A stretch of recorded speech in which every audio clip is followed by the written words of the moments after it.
It's been a couple weeks since E3, so I feel like this is going to be a little late out the door. But I still want to do one because I think I did one last year or the year before. I was actually kind of lazy. I just played some gameplay footage and that was it, and some text. I think I was back when I didn't really make commentaries all that often. But since I do pretty much a commentary every video now, here we go. So I'm just going to give like my general impressions of the things I liked and what I saw. It seems like everybody has done one of these the past couple weeks or the week of. So I figured, hey, I'll do one too. So to start off things is Microsoft with the big announcement of the Xbox One Scorpio, or the Xbox One X now, which I thought was a terrible name at first, but somebody actually pointed it out that it was an acronym for Xbox, because it's Xbox One X, so I think it's still kind of silly. I think they should have stuck with Scorpio since everybody pretty much knows it's Scorpio, and I'm still going to call it Scorpio. But for what it's worth, I guess, you know, it's alright, but they should have stuck with Scorpio. But it's available, it'll be probably available around November, at the same time as the original Xbox One was, or so. I'm going to call it now. I don't think they announced a solid date, but it's probably going to be around before, you know, Christmas, because they want to get those sales. So it's going to be, it's 4K capable, which is pretty neat. I'll probably talk about that in a later video, because I want to focus on some other things on this one. That's going to be available for about $500, which was about the price point everybody was expecting. One thing that got me by surprise was they announced original Xbox game backwards compatibility, which is people have been asking for, but I really didn't think it was viable.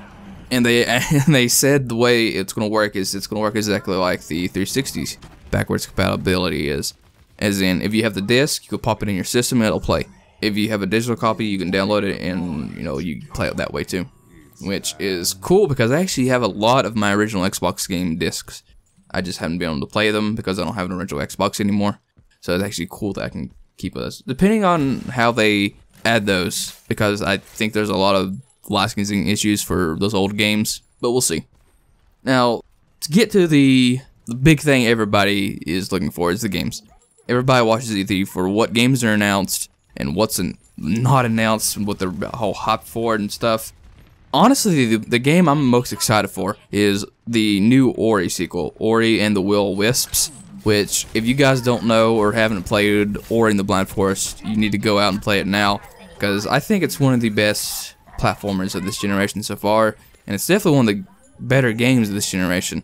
I mean, it looks good, it plays good, and if you're a fan of Metroidvanias, then it's going to be right up your alley, because it's just super fun to play, and it's super good to look at, real easy on the eyes. And the story is, I'm not going to spoil anything, but you need to play it, it's good. Then one game that caught me by surprise was Anthem. I think they announced it at EA Play the day before, and then they announced they were going to show off gameplay at the Xbox conference, which I wasn't expecting it to be too much. I mean, okay, it's another game, and then it looked kind of cool from the teaser poster. I think it was just a helmet of the character, one of the exosuits or whatever. Then they actually showed it, and it's actually it looks pretty interesting, but it's essentially EA's answer to Destiny.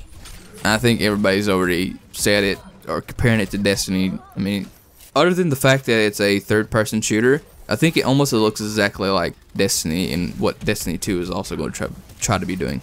They've also said that it's a 10-year plan kind of thing like Destiny was, so it's very obvious that this is their answer to Destiny, which I have no problem with, because this looks cool, and I'll talk about Destiny 2 in a little bit, but I'm actually really excited for this. I mean, there's not too much being shown off except for the one gameplay video, but it looked cool, looked fun. I'm hyped for it. And then one thing that caught me by surprise was Nintendo. They announced not one, but 2 Metroid games. And if you guys don't know, I'm a huge Metroid fan. That and Halo was basically my early gaming childhood. Halo got me into gaming, but I played the absolute hell out of Metroid Prime 2 and 3. I also played Metroid Zero Mission and Metroid Fusion for 2D games, which is pretty cool because the first Metroid game that's going to be coming out is for the 3DS, and that's called, I think it's like a reimagining of Metroid 2, which is pretty cool. I've never played that one, and I'm really looking forward to it. But they announced Metroid Prime 4, which I feel like they should have. I think they wrapped up the Prime story in 3, but we'll see. I think this is what will make me finally get into Nintendo's new systems. I've been wanting to get a 3DS for the longest time just because I want a bigger DS to play my old games on. But I think I looked it up and you can't play your old games on, but I think if you can download them, I wouldn't mind repurchasing them just so I can play them again, because I have a DS Lite that I still play every now and then, and I can't play for more than like 30 minutes without my fingers cramping because like my fingers take up half the sides of the screen, which is pretty funny. Destiny 2 wasn't exactly announced at E3. They showed off a little bit more with a exclusivity trailer for Sony, which disappoints me that they're still doing, but I understand why. Activision loves their money. I have to talk about it because I'm excited for it, but I'm also very cautious. I'm going to be waiting on the beta to see if I like the gameplay or not. I mean, I want to see what difference it makes from the first game. The first game gameplay was okay for the most part, and the gunplay was really good because, you know, it's Bungie.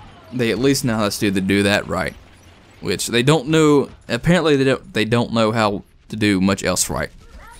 But I'm hyped for it, and from what they said, it's like it basically takes everything that the Destiny 1 game introduced, and they're expanding on, and also just changing the stuff that needs to be changed, and just making it a better product overall. So I'm really hyped to see what's coming up, and we'll see. I'll definitely have some beta gameplay on my channel the day of or day after it comes out, because it does take me a little bit while to render videos. I hope you guys enjoyed. The background footage actually of some Overwatch, which is the first Overwatch video that's going to be on this channel. But I'll definitely have more of it because I'm actually really getting into it. I didn't like it at first, but once I actually started playing as the different heroes and getting used to different ones like that, it actually started coming to me, and I actually really enjoy it now. So hope you guys enjoyed, and I'll see you guys in the next video.